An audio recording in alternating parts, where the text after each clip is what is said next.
नमस्कार सबैजनालाई। यो भिडियो चाहिँ स्पेशल घुम्न गएर हामीलाई के ल्याइदिस् त भन्नेहरूको लागि बनाइएको छु। अन्तिमसम्म भिडियो हेर्नु होला।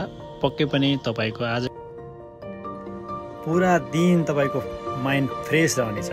यस्तो खालको भिडियो म तपाईमा आज लिएर आएको छु। भिडियोलाई अन्तिमसम्म हेर्नु होला। आज यो भिडियो हेर्दा तपाईलाई घाटा बन्ने अवश्य हुने छैन, किनकि भिडियो नै यस्तो खालको छ जो हेर्दा तपाईको पुरा दिनभरिको थकान मेटिदिने खालको। यदि बिहानमा हेर्दै हुनुहुन्छ भने पुरा दिन नै तपाईको माइन्ड फ्रेस गरिदिने खालको भिडियो म लिएर तपाईमा आएको छु।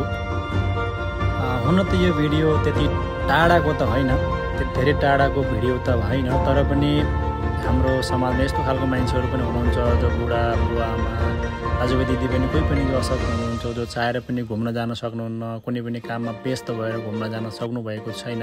उहाँहरूको लागि चाहिँ यो भिडियो स्पेशल हुन सक्छ। म चाहिँ आज जाँदैछु यो बङ्गलाचुलीमा रहेको भ्यू टावर भन्ने ठाउँमा।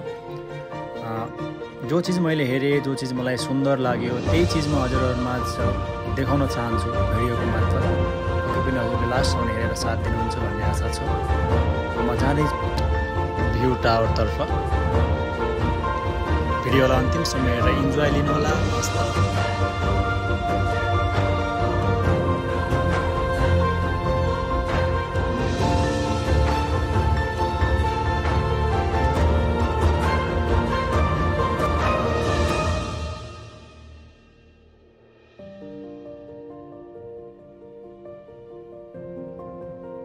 Artlist.io